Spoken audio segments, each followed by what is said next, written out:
Serdecznie dziękuję Wam za to, że jesteście tu ze mną, za hojny donate kawkowy. Dzięki Wam powstają kolejne filmy z warsztatu i relacje z podróży w daleki świat. Mogę opłacić muzykę i programy do montażu filmów. Dziękuję za przemiłe komentarze, łapki, udostępnienia i subskrypcje.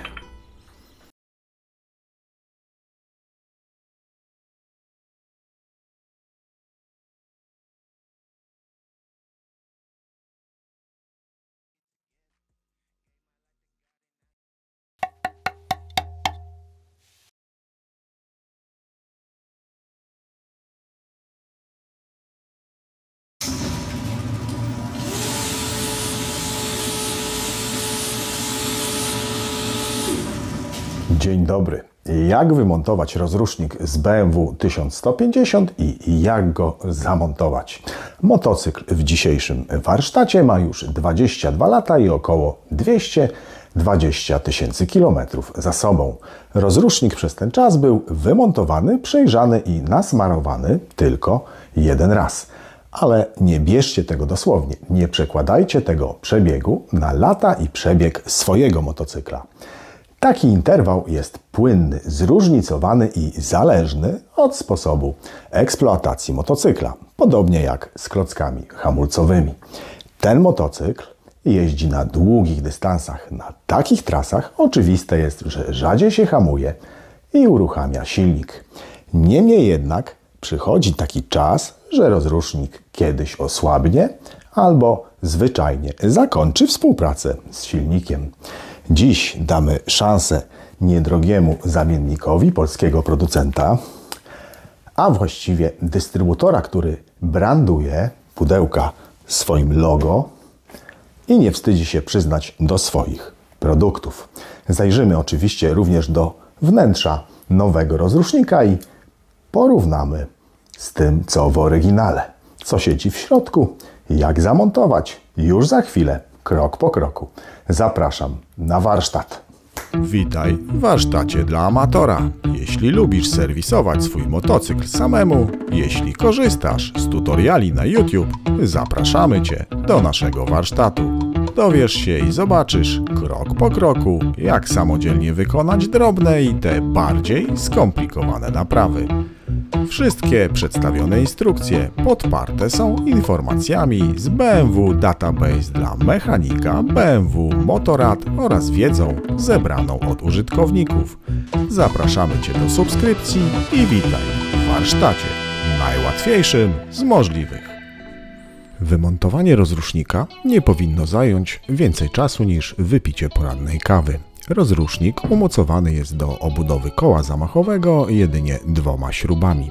To jest bardzo prosta czynność, nie potrzeba specjalistycznych narzędzi, dostęp do rozrusznika jest dobry. Na kanale Jarko Motocyklem jest już materiał, w którym ze szczegółami możecie zobaczyć, jak to zrobić. Na przykład w tym filmie. Dowiecie się z niego również, jak zdiagnozować wypracowany wielowypust tarczy sprzęgłowej.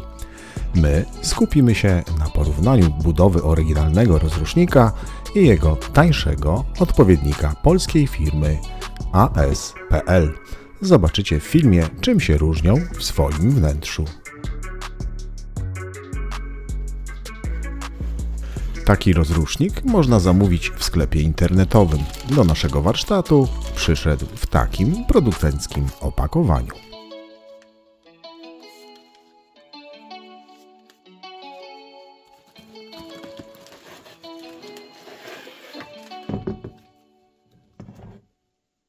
Porównamy budowę obydwu rozruszników. Na zewnątrz i co najważniejsze, zobaczycie, co znajduje się wewnątrz. W filmie poznacie zasadę działania rozrusznika motocykla BMW, rozrusznika identycznego jak w samochodzie.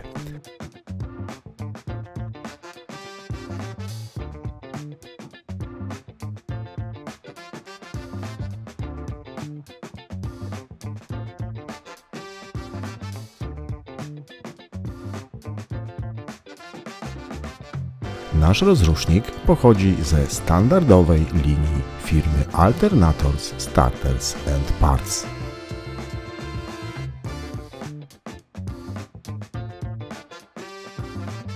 Wewnątrz pudełka znaleźliśmy kilka dokumentów. Jednym z nich jest wykres testu rozrusznika. Producent deklaruje, że każde urządzenie jest testowane i dostaje indywidualny paszport, zanim trafi do klienta.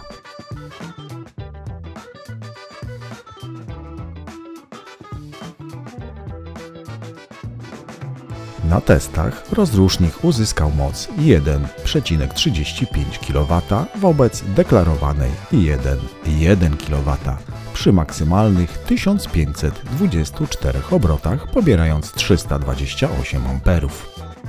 Bez obciążenia rozrusznik uzyskał 3618 obrotów, pobierając 58 A.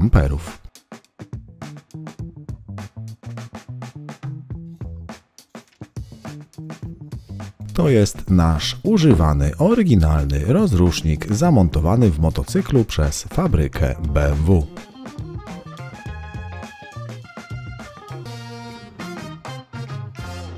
Zobaczymy, czym się one od siebie różnią.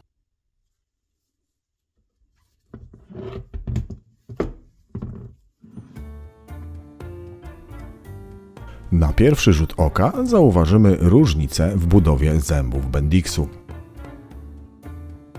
W oryginale zęby są krótsze w swojej osi.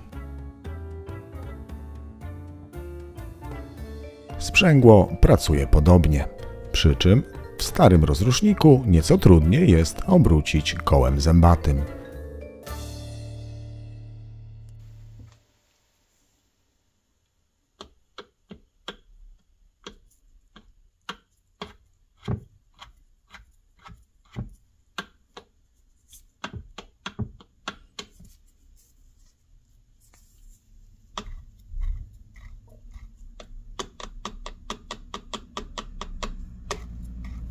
Jeden i drugi Bendix ma podobny luz. Oryginał został wyprodukowany przez Valeo we Francji.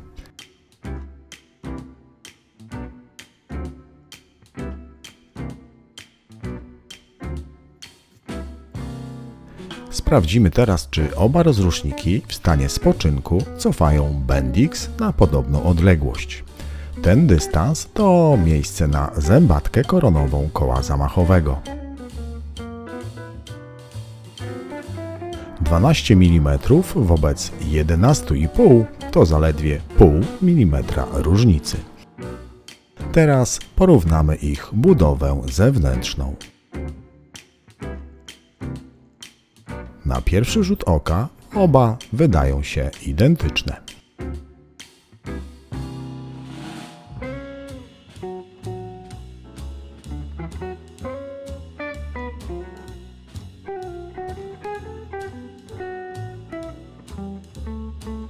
Podłączenie automatu z płytką szczotkotrzymacza bardzo podobne. Oba połączenia wyglądają solidnie. Zamiennik jest trochę bardziej odsłonięty.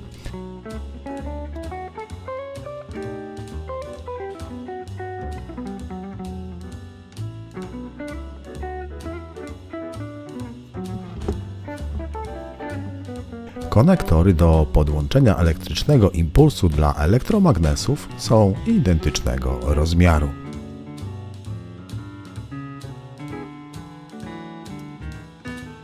Te dwie śruby mocują szczotkotrzymacz. W obydwu mamy po dwie i w ten sam sposób przechodzą przez pokrywę.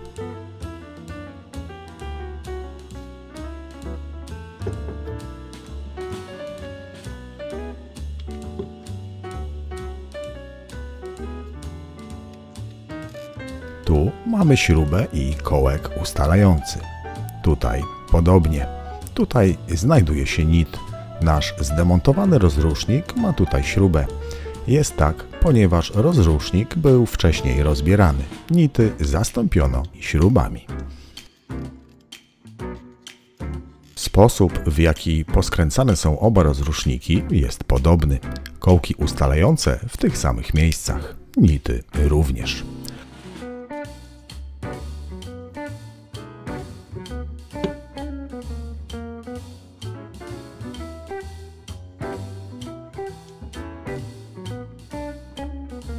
Od czoła rozrusznika mamy śruby w tych samych miejscach.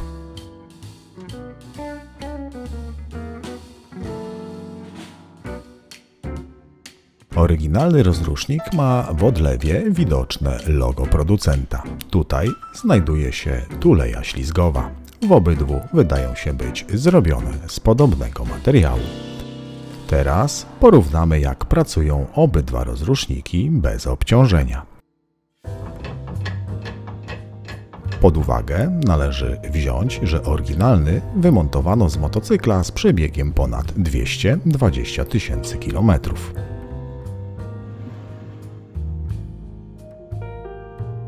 Ujemny biegun akumulatora podłączymy do obudowy rozrusznika. To tak zwana masa. Dodatni w to miejsce i w to. Ten kolektor jest odpowiedzialny za wysunięcie bendiksu i zazębienie rozrusznika z kołem zamachowym. Krótkotrwale możemy do tego użyć przewodu o niewielkim przekroju.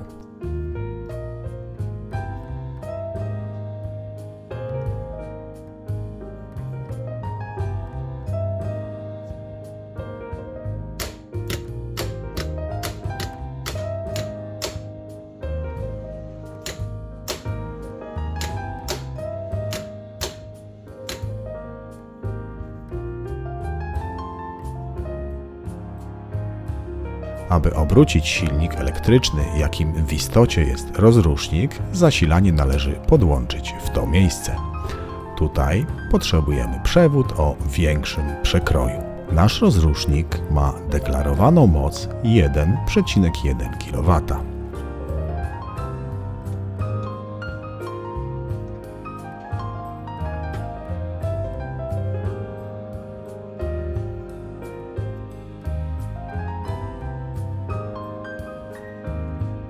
To skręcane złącze jest stale połączone z dodatnim biegunem akumulatora.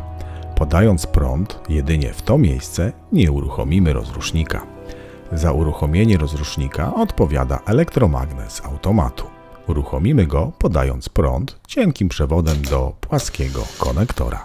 Elektromagnes wysuwa bendix, łączy styki wewnątrz i podaje prąd z grubego przewodu na szczotki silnika elektrycznego.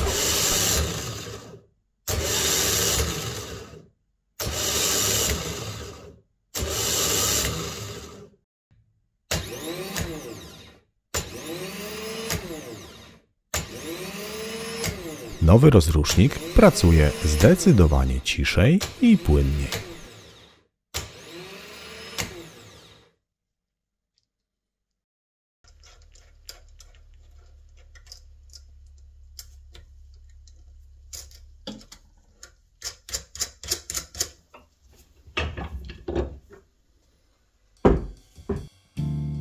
Oryginalny rozrusznik miał w tym połączeniu nakrętkę miedzianą, wobec zamiennika ze stalową ocynkowaną. To drobny plus. Teraz rozbierzemy nasz oryginalny rozrusznik. To będzie doskonała okazja, aby poznać jego zasadę działania oraz ocenić stopień zużycia. Przypominamy, że to rozrusznik, który bezawaryjnie pracował w motocyklu przez 22 lata. W motocyklu, który przekroczył już 220 000 kilometrów przebiegu. To jest szczotka bieguna ujemnego, a to szczotka bieguna dodatniego. Obydwie szczotki mają na sobie płytki izolujące od sprężyny.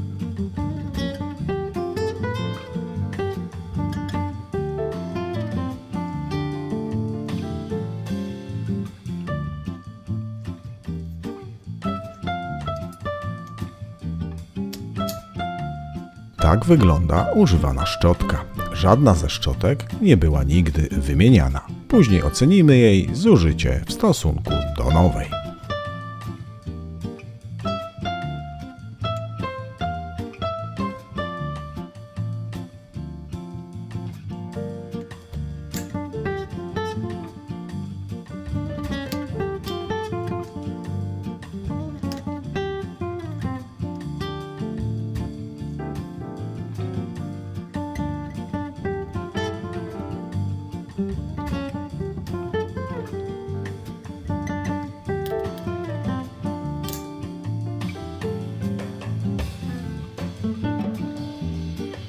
łatwo możemy zauważyć, że szczotka bieguna dodatniego uległa szybszemu zużyciu, jest wyraźnie krótsza.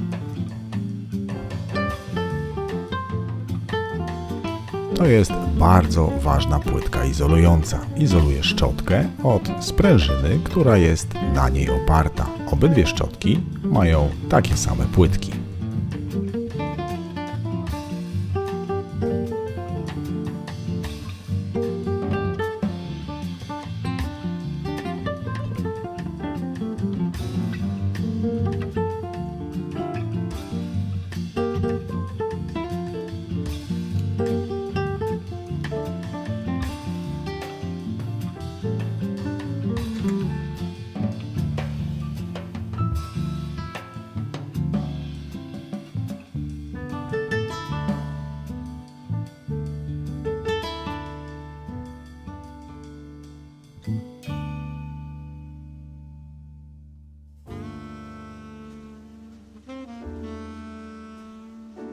To jest szczotkotrzymacz. Wykonany jest z tworzywa dobrze izolującego prąd elektryczny.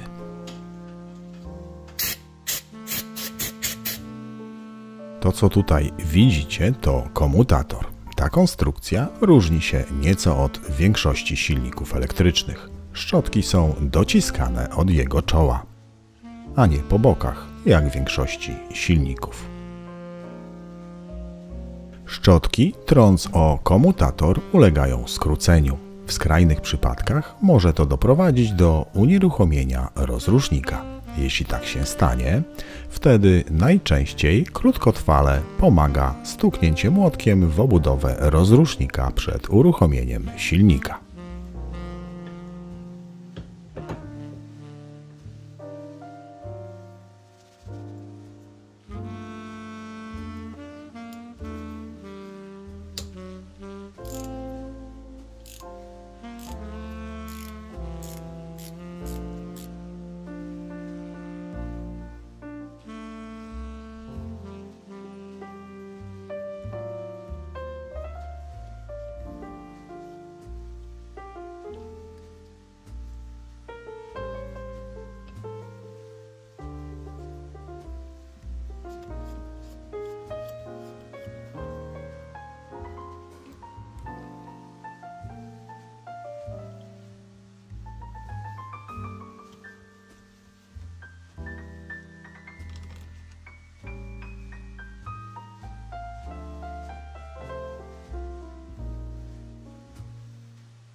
Kiedy podajemy prąd do płaskiego konektora na automacie, elektromagnes wysuwa bendix, zazębiając go z kołem zębatym na kole zamachowym silnika motocykla.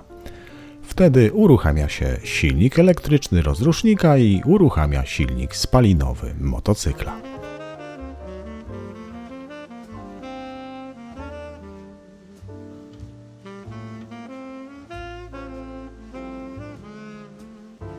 Bendix wyposażony jest w sprzęgło. Jeśli zbyt długo przytrzymamy przycisk startera, nie pozwoli on na przekazanie napędu w drugą stronę od pracującego silnika spalinowego. Sprzęgło Bendixu przekazuje napęd tylko w jedną stronę.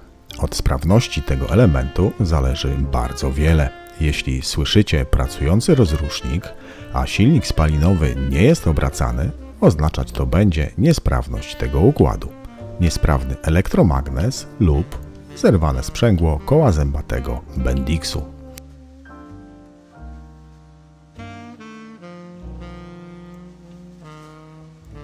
Ta zębatka odpowiada za ruch obrotowy Bendixu podczas wysuwania go w koło zamachowe silnika. Dzięki temu następuje płynne zazębienie rozrusznika z silnikiem spalinowym.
To jest bardzo ważny styk. Ten ruchomy pręcik jest uruchamiany przez elektromagnes. To dzięki niemu prąd jest przekazywany na wirnik rozrusznika.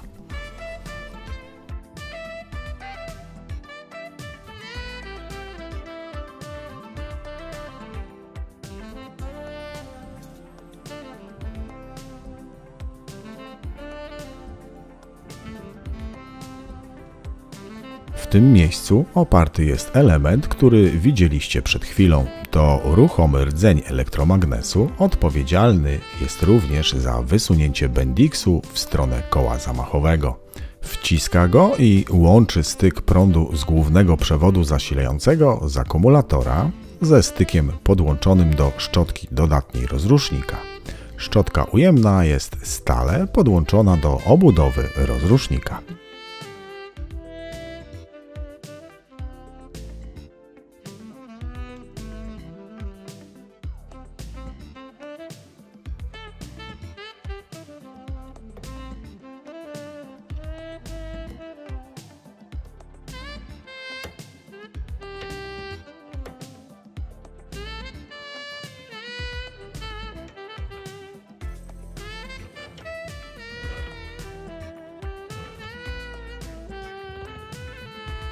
Teraz rozbierzemy obudowę wirnika. Rozkręcimy najpierw te dwie małe śrubki. Normalnie w tym miejscu znajdują się nity.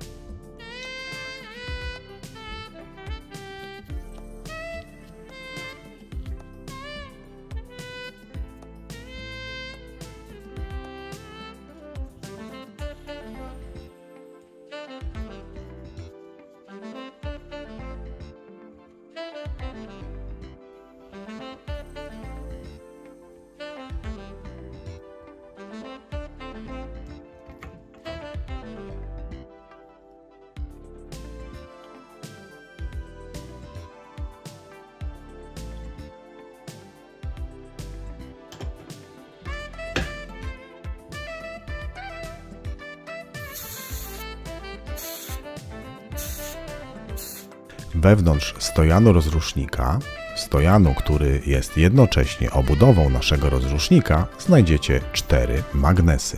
Magnesy są trwale przymocowane do metalowej obudowy. Żeby wyjąć wirnik, musimy się dostać najpierw do obudowy z drugiej strony.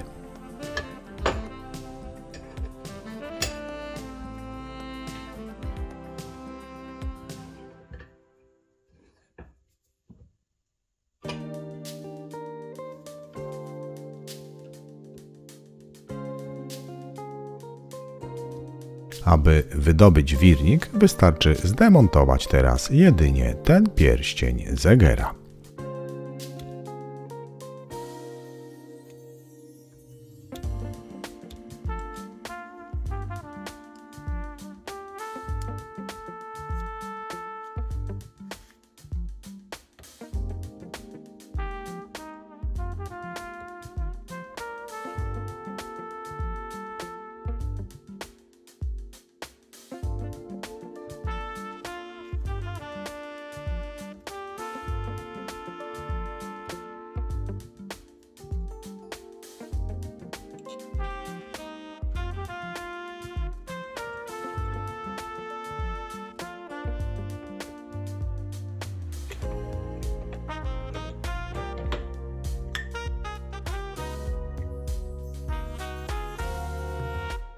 To jest wirnik silnika elektrycznego rozrusznika. Tutaj do komutatora dociskane są szczotki ujemna i dodatnia. Komutator, podobnie jak szczotki, ulega wytarciu. Tutaj nie widać śladów nadmiernego zużycia. Zębatka na osi wirnika odpowiada za przeniesienie napędu na przekładnię planetarną. Przekładnia planetarna zwiększa moment obrotowy przenoszony na bendix. W rezultacie na koło zamachowe silnika spalinowego. Działa podobnie jak skrzynia biegów przy zachowaniu niewielkich rozmiarów. Zwróćcie uwagę, że koło bendixu obraca się wolniej od wirnika rozrusznika. Tutaj mamy pierścień ślizgowy, na którym opiera się oś wirnika. Również ulega zużyciu.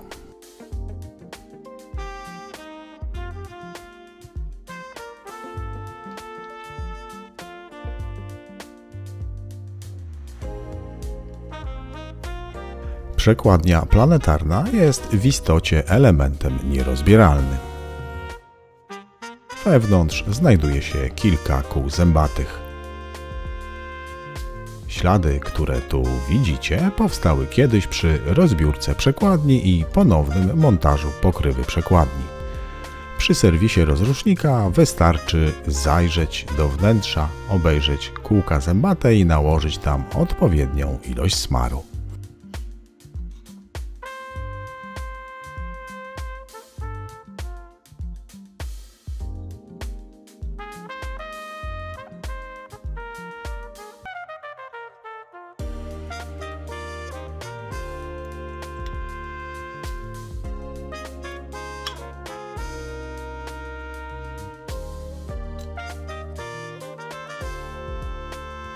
Obudowa z przyklejonymi wewnątrz magnesami tworzą stojan. Klejone połączenie jest najsłabszym elementem rozrusznika. Zdarza się, że połączenie ulega rozszczepieniu, unieruchamiając go. Dlatego należy bacznie przyjrzeć się klejonemu połączeniu i dokładnie je zbadać. Wymyślono już ulepszoną wersję tego połączenia, ale o tym za chwilę. Teraz przyjrzymy się dokładnie wnętrzu nowego rozrusznika, który z zewnątrz wydaje się być dokładną kopią oryginału.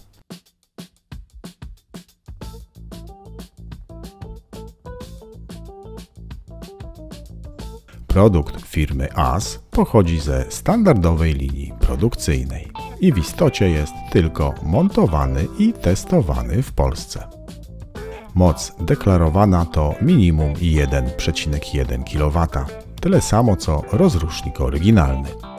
Rozrusznik w motocyklu ma nietypowy kierunek obrotów, lewy. Pod tym kodem producenta kryje się właśnie taki produkt.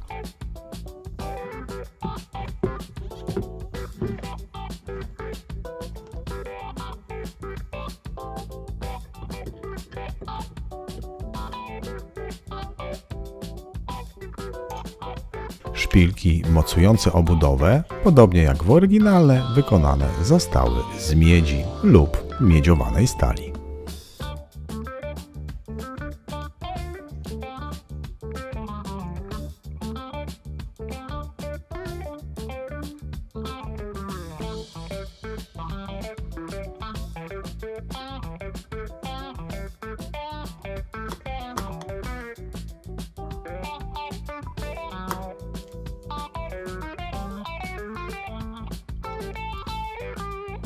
Szczotki posiadają równie grube miedziane przewody i są izolowane w identyczny sposób. Uszczelnienie jest wykonane z podobnej elastycznej gumy.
Na szczotkach znaleźliśmy identyczne płytki izolujące od sprężyny.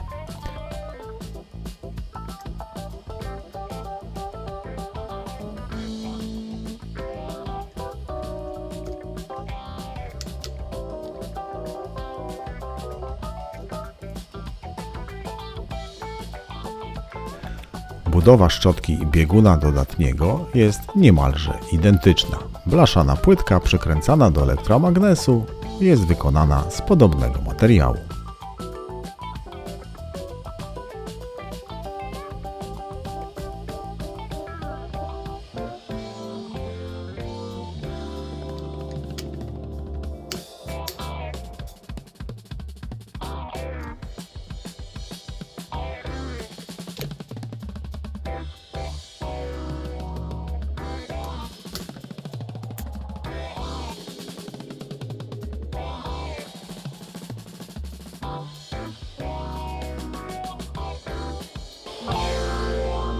Przy montażu sprężyny do szczotkotrzymacza zwróćcie uwagę, że sprężyna w obydwu modelach powinna być zahaczona o ten występ w stojanie.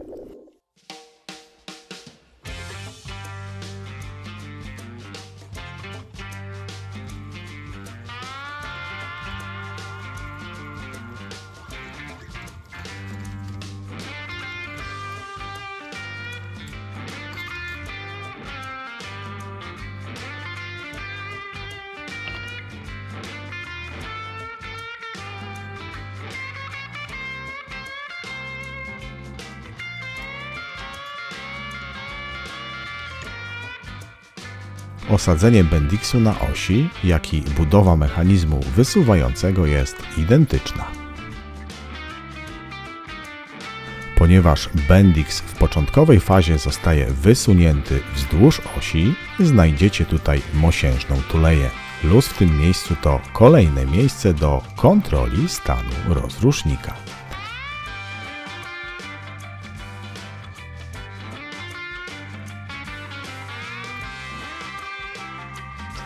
To jest elektromagnes odpowiedzialny za wysunięcie Bendixu i zazębienie koła zębatego i zębatki koronowej koła zamachowego.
Nowy rozrusznik posiada nity w tych miejscach, w których kiedyś posiadał je również nasz oryginalny rozrusznik.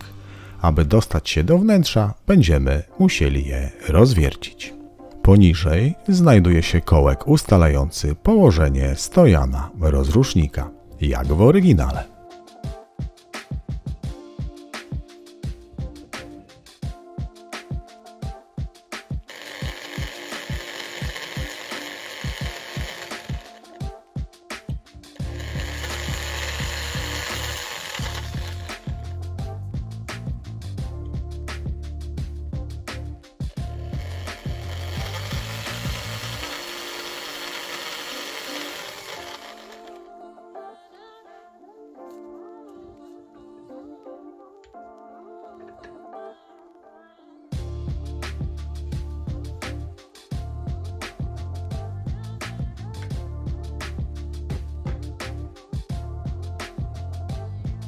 Wewnątrz przekładni planetarnej widać koła zębate wykonane z metalu.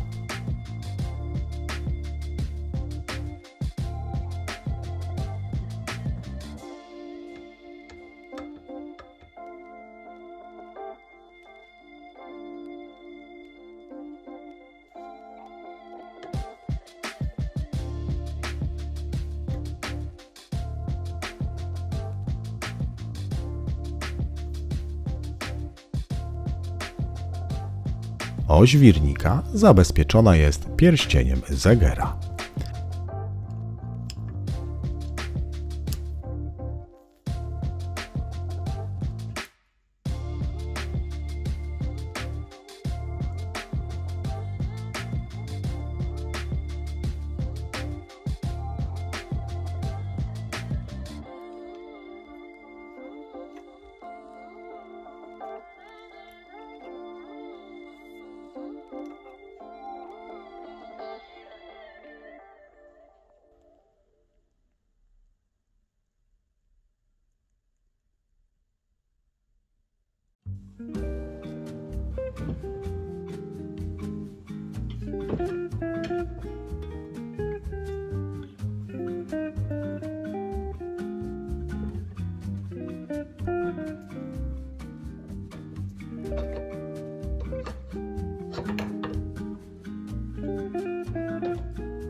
Wewnątrz dostrzegamy usprawnienie, o którym mówiliśmy wcześniej.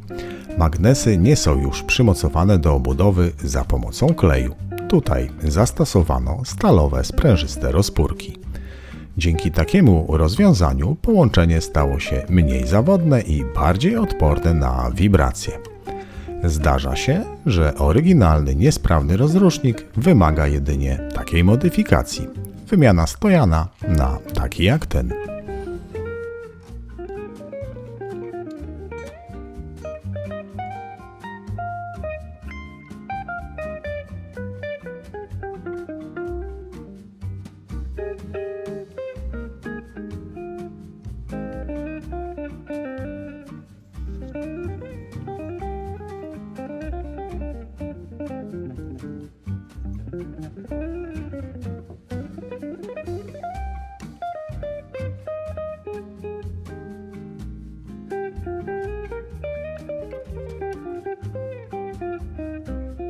Przyglądając się obydwu rozrusznikom, trudno nie mieć wrażenia, że zamiennik jest niemal wierną kopią oryginalnego Valeo. Dlaczego niemal? Można tu odnaleźć drobne różnice, takie jak na przykład te.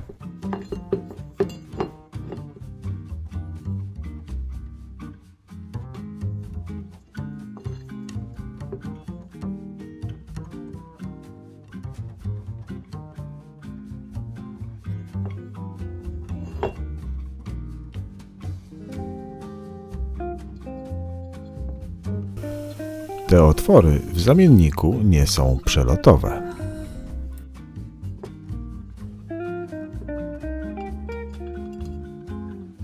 Ale już na przykład ważny kanał na odpływ zanieczyszczeń jest w tym samym miejscu. Czy w obudowie stojana odnajdziemy jakieś dodatkowe różnice? Szpilki mocujące szczotki wykonane są z podobnego dobrze przewodzącego materiału.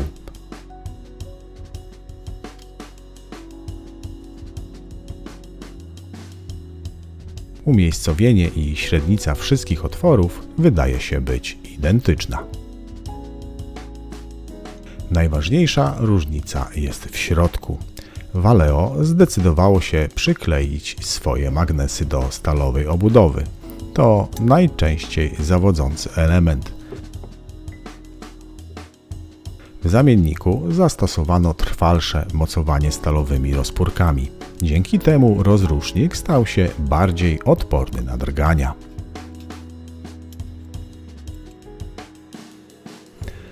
Elektromagnes. Jeden i drugi niemal identyczne.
Przekładnia planetarna.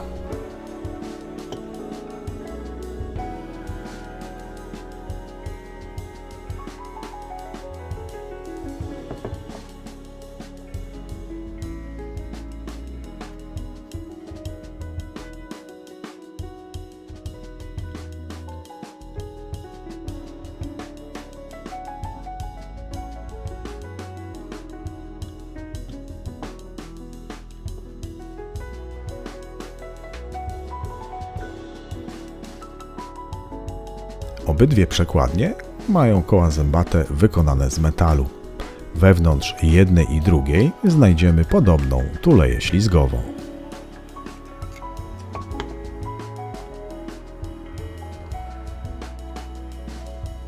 Obudowa oryginału jest na obwodzie lekko zdeformowana, ponieważ kiedyś była otwierana.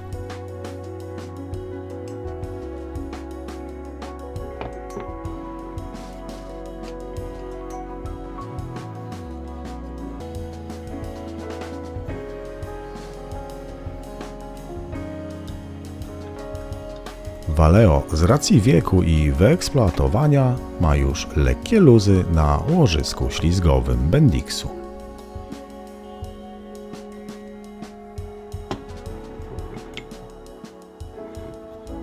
Nowy rozrusznik obecnie jest lepiej spasowany. Główna różnica to wysokość koła zębatego. Być może w zamienniku wykonano je ze słabszego materiału, a dzięki takiej budowie uzyskano odpowiednią sztywność zębów, albo po prostu ułatwiono sobie proces produkcyjny. Koło zębate nowego rozrusznika jest najprawdopodobniej odlewane. To obniżenie kosztów produkcji.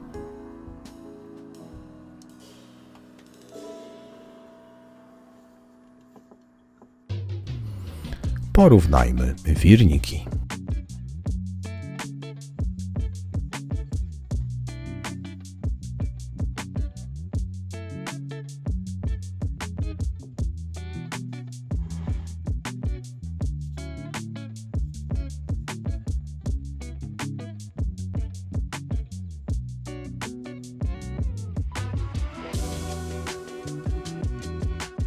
Komutator jednego i drugiego wirnika jest podobnej, masywnej konstrukcji.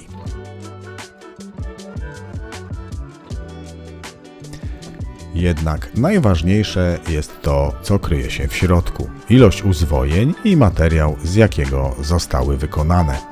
Przybliżonego porównania możemy dokonać ważąc obydwa. Oryginał waży 511 gramów.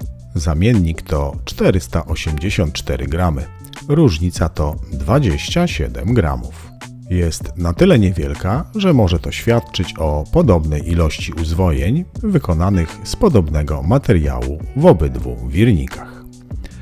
Sprawdźmy teraz, czy rozrusznik w motocyklu z przebiegiem 220 000 km miał mocno zużyte szczotki. To szczotki z oryginalnego rozrusznika. Dodatnia jest krótsza.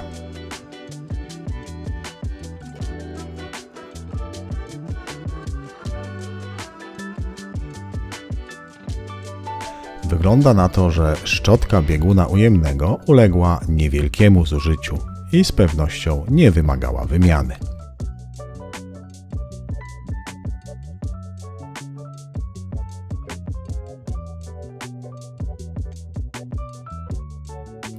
Inaczej jest ze szczotką bieguna dodatniego.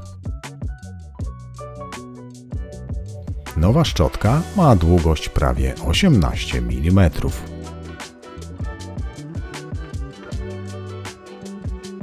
Zużyta około 13,5. Tak więc brakuje prawie 5 mm. Porównajmy szczotkotrzymacz.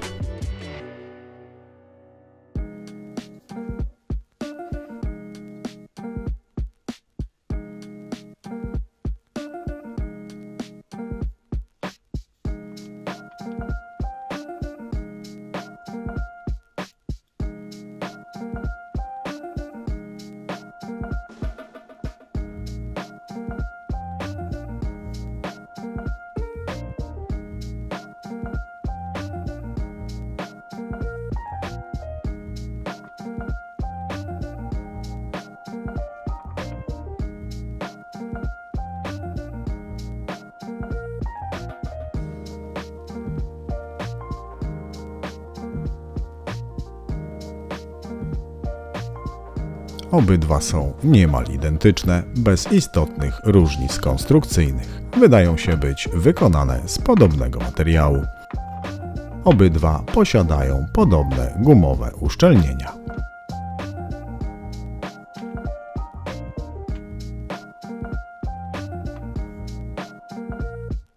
Patrząc na oba rozruszniki, trudno się nie oprzeć wrażeniu, że produkt firmy AS jest kopią oryginalnego montowanego Valeo, jednak z jednym usprawnieniem w postaci trwalszego, naszym zdaniem, mocowania magnesów do stojana, a części wydają się być całkowicie zamienne pomiędzy obydwoma rozrusznikami.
Czy warto serwisować rozrusznik? Pewnie większość z Was odpowie na to pytanie twierdząco. Oczywiście, że warto. Rozrusznik to nic innego jak silnik elektryczny wyposażony w zmyślny system sprzęgania go z silnikiem spalinowym. Jest również jednym z ważniejszych elementów konstrukcji motocykla. Bez rozrusznika nie uruchomimy silnika. Motocykl nie pojedzie. A uruchomienie silnika BMW 1100, 1150 czy też 1200 na tak zwany pych jest niemalże niemożliwe, przynajmniej bardzo trudne. Zrobienie tego za pomocą linki holowniczej też nie będzie łatwe. Czy warto zaglądać do, wydaje się, sprawnego rozrusznika? Dlaczego wydaje się? Bo pracujący bez serwisu rozrusznik, jak każde inne urządzenie, może kryć przeróżne wady, których nie poznamy, dopóki nie zajrzymy do środka. A oto dowód. Odkryliśmy w płytce szczotkotrzymacza drobne pęknięcie. Rozrusznik pracował jeszcze prawidłowo, ale jak długo? Czy pęknięcie pogłębiało się, grożąc rozpadnięciem płytki, czy pękło na raz? Takie drobne pęknięcie może stać się kiedyś dużym problemem w podróży. A ponieważ wiemy teraz, że części oryginału można próbować zastępować niedrogimi częściami z rozrusznika AS, serwisowanie i podmiana płytki w warsztacie, a nie na drodze, wydaje się dobrą alternatywą. Teraz zamontujemy nasz nowy rozrusznik i sprawdzimy, jak radzi sobie z uruchomieniem silnika.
Teraz już wiecie, jak wymontować i zamontować rozrusznik.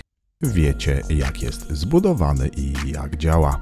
Dowiedzieliście się, jakie są różnice pomiędzy oryginalnym Valeo i niedrogim zamiennikiem polskiej firmy Alternators Starters and Parts. Samodzielnie będziecie już potrafili wykonać prosty serwis swojego rozrusznika. Prosty? Prosty, ponieważ wszystko jest proste, jak się wie. W zamian liczymy na Wasze łapki i komentarze. Już niedługo dowiecie się, jak zbudowany jest alternator i jak zrobić jego równie prosty serwis. Cześć!